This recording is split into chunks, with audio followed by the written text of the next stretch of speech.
व्योम हूँ। बेंगलुरु की ऊंची इमारतों, चमकती सड़कों और भागती जिंदगी के बीच एक साधारण सा सॉफ्टवेयर इंजीनियर। बाहर से देखने वाला शायद यही कहे कि मेरी जिंदगी बिल्कुल परफेक्ट है। एक अच्छी नौकरी, एक समझदार पत्नी और एक प्यारा सा बेटा। लेकिन सच ये है कि कुछ सच इतने भारी होते हैं कि वे पूरी जिंदगी को भीतर से खोखला कर देते हैं। श्वेता और मेरी शादी को 15 साल हो चुके थे। यह एक लव मैरिज थी। ऑनलाइन मैट्रिमोनियल साइट पर शुरू हुई एक कहानी जो कुछ ही महीनों में शादी तक पहुंच गई। श्वेता शुरू से ही बेहद स्पष्ट और ईमानदार लगी। उसने अपने अतीत के बारे में सब कुछ बताया, अपने पुराने रिश्ते, अपनी गलतियां, अपने डर। मैंने उस ईमानदारी को ही उसका सबसे बड़ा गुण माना और शायद वहीं सबसे बड़ी भूल कर दी। हमारी शादी के बाद जिंदगी सामान्य रही। छोटे छोटे झगड़े, छोटी छोटी खुशियां और फिर हमारे बेटे का जन्म।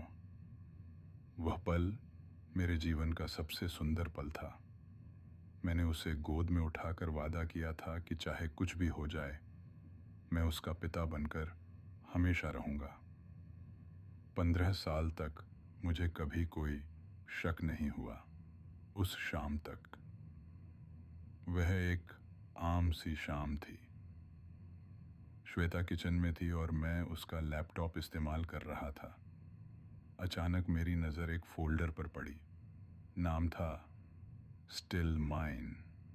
नाम कुछ अजीब था, न बहुत पुराना न बहुत नया। मैंने मजाक में कहा, यह क्या है? श्वेता ने बिना मेरी ओर देखे कहा, कुछ नहीं, ऑफिस का पुराना डेटा है।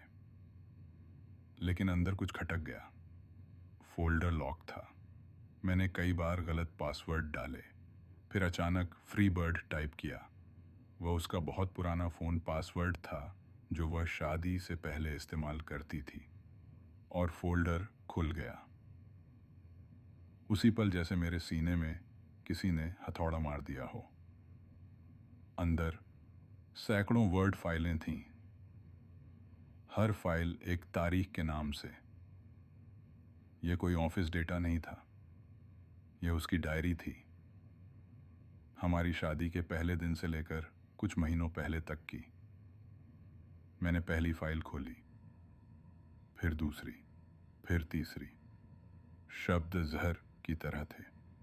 कहीं मेरे लिए सम्मान, कहीं मजबूरी, कहीं अपराध बोध। और फिर एक एंट्री जो मेरी आत्मा तक चीर गई।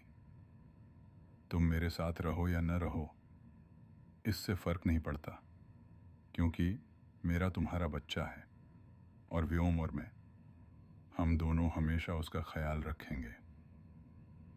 मेरे हाथ कांपने लगे।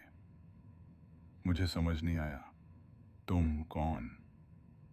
मैंने पढ़ना जारी रखा। तारीखें बदलीं, भाव बदले, लेकिन एक नाम बार बार आया, उसका एक्स। फिर मैंने वह सब फोल्डर खोला जिसे खोलने की हिम्मत शायद मुझे नहीं करनी चाहिए थी। तस्वीरें, हंसते हुए चेहरे, गले लगते हुए, किस करते हुए, एक ही बिस्तर पर नंगे सच के साथ। वे तस्वीरें शादी से पहले की थीं और कुछ शादी के बाद की भी। मेरी सांस रुक गई। 15 साल, 15 साल का झूठ।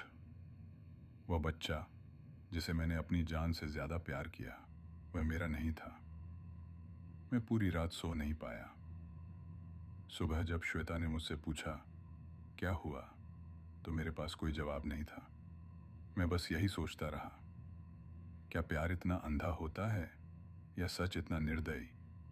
आज भी मैं नहीं जानता कि आगे क्या करूं।